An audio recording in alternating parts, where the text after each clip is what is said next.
welcome to my painting vlog. He wrote you a letter so you wouldn't forget her. Wish I could care less. It isn't my place to know what it says. My heart is a front page. It won't act its own way. The painting I'm working on today is actually based on a reference photo by Jimena Aga. She's one of my favorite artists and has inspired me so much.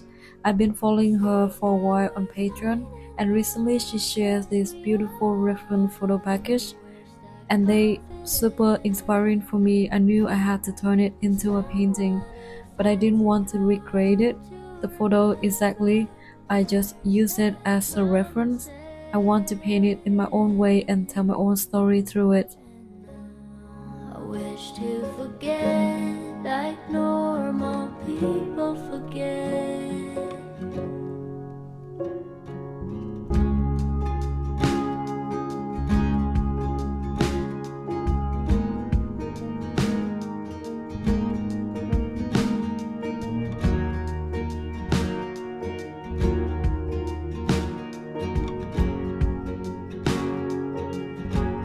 What's pen on a paper?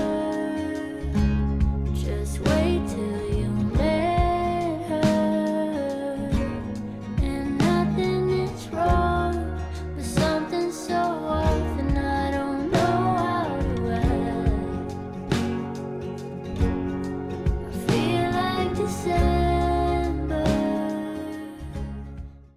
For color, I did a small mood board. I wasn't sure at first what kind of background or accent colors would match the bluish dress, so I gathered references from Pinterest that had a similar color palette, and eventually I decided to shift the blue tone toward a more warm turquoise, something that a little bit more yellowish than the original reference. It just felt more dreamy to me, and I loved the way it popped.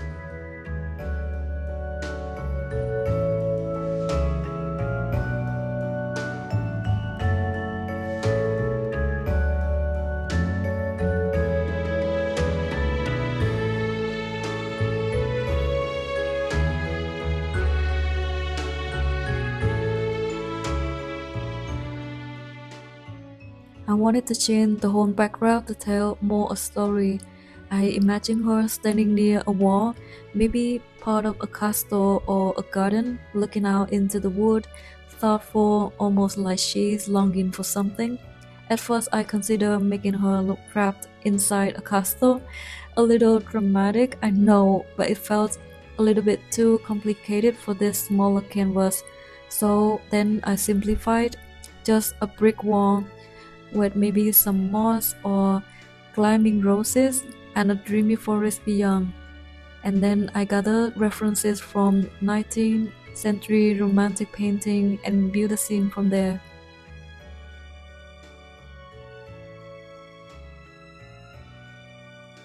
Once I finished laying out the overall painting, the character and the background composition, I started working on the face details. The face is always the most important part for me. I need to get the expression and soul right before moving on to the rest. But that's also where things start to go wrong. I began blocking in color over the initial sketch, and the lines start shifting, and I didn't realize that I had thrown off the alignment and proportion of the face. So it started looking a bit weird in this stage, and I just keep trying to fix it over and over again, especially the eyes. I couldn't see them clearly in the reference, and also because I relied too much on copying the photo rather than analyzing and imagining where they should be based on the angle of the face. So I keep repainting them, but somehow the more I fixed, the worse it got. At this point, I decided to stop overworking on the face. I want to let the paint on the face dry a bit and then move on to detail the hands and the background. And then after that, I will revisit to redefine the face again.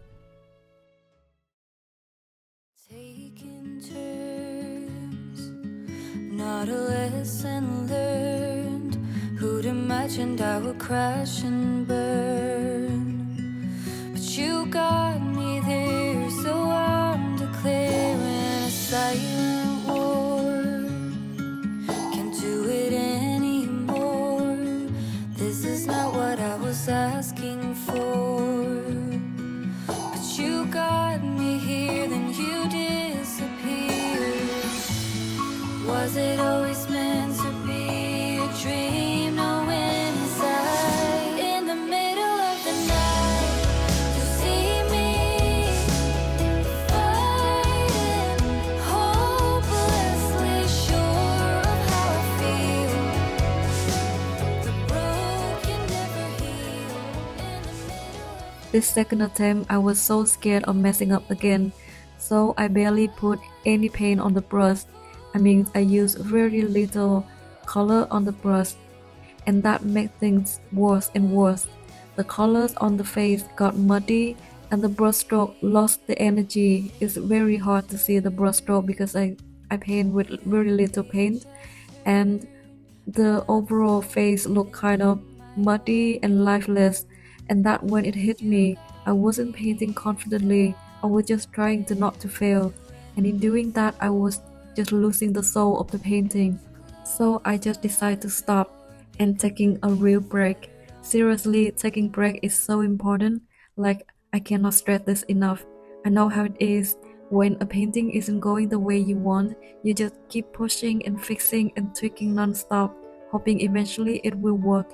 But honestly, that can sometimes make things worse. You start overworking it and the painting slowly falls apart.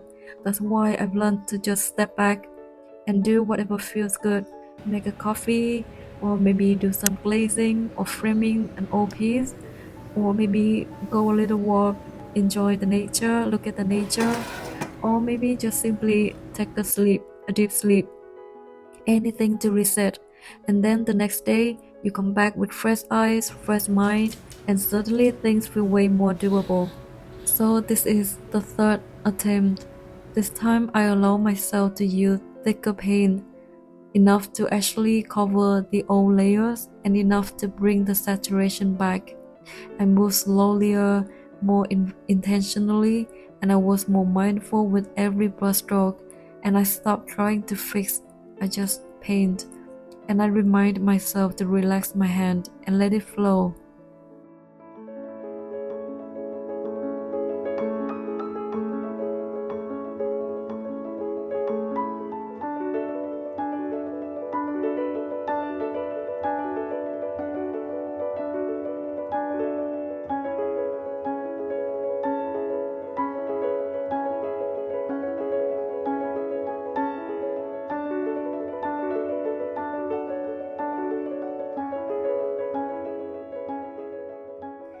This painting seriously taught me so much.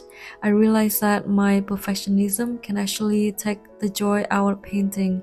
I'm scared of criticism, so I try to make everything perfect, and in doing that, I just lose my own style, my own brushstroke. The painting starts to look tight, overworked, and kind of soulless. But when I let go a bit, allow the visual brushstroke, leave some edges soft, stop over detailing everything, the painting feels more alive, especially in the background. Keeping it loose make it feel more dreamy and poetic. And bonus, I will finish it faster. I'm really grateful for all the struggle I had in the whole process. And if you ever felt stuck or frustrated with your art, let me know in the comment below. And thank you so much for hanging out with me today. I see you in the next one.